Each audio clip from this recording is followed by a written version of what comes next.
Hi folks, it's Arnold here. I hope this finds you very well.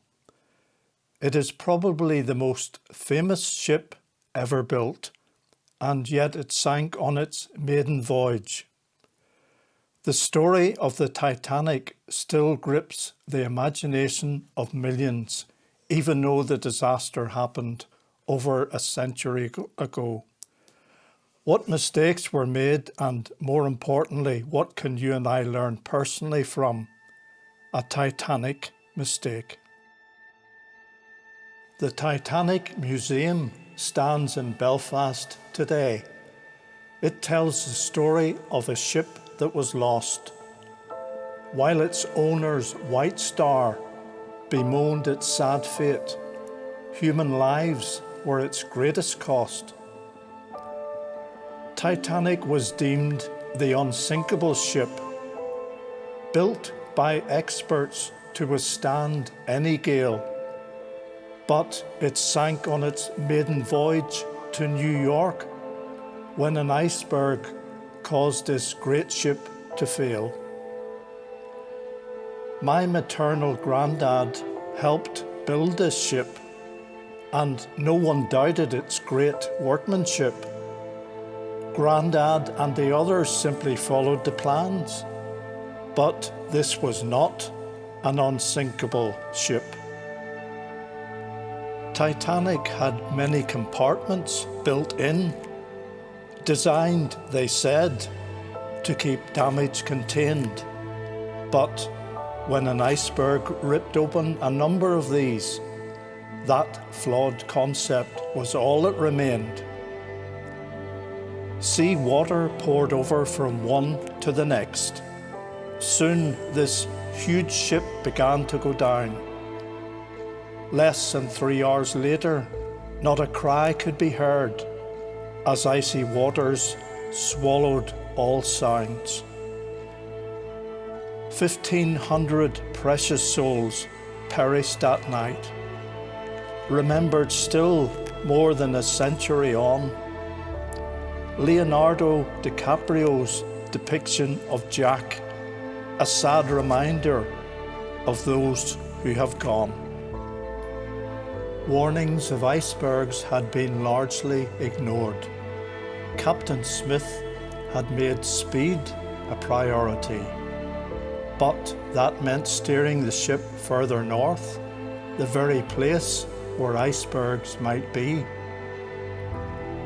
A belief that their ship was unsinkable made the captain and crew feel secure, so they treated the warnings of ice with disdain, calm seas affirming those feelings for sure.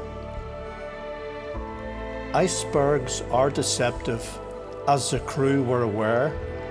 Just the tip of their mast is on show. This one was spotted by a lookout too late. The hull was torn by ice hidden below. With hindsight, this need not have happened.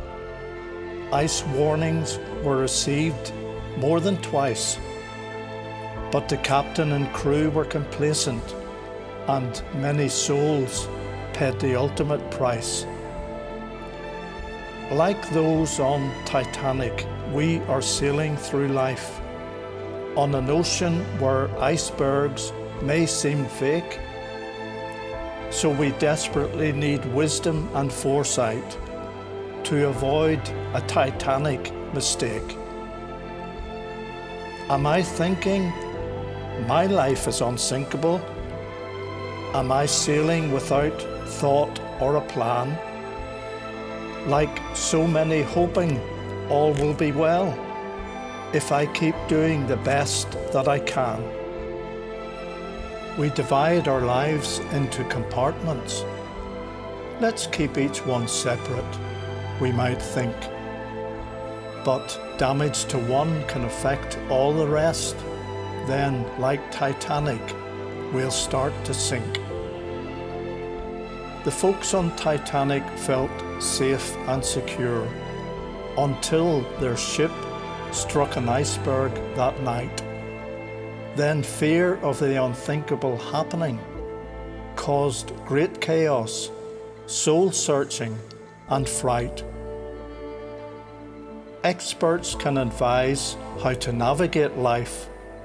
Some follow, but most steer their own ship. May I point you to someone who will not only guide, but come on board to help steer and equip. Jesus will guide you through life's troubled seas. He'll be with you and He'll be your hope. Then, when storms batter your ship, you'll be safe, always knowing that your captain can cope.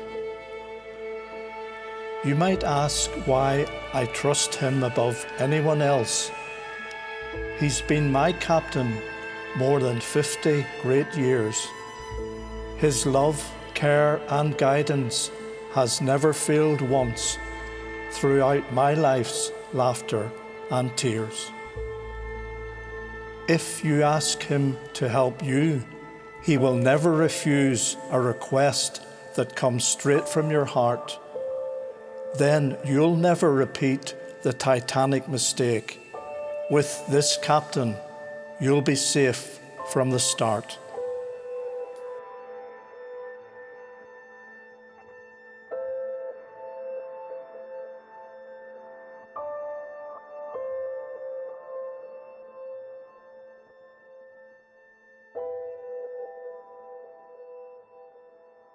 Thanks very much for taking the time to listen to my poem.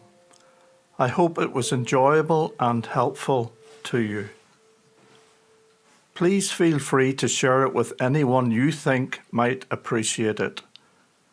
If you would like to hear some more, then just press the subscribe button. In the meantime, keep well and be blessed.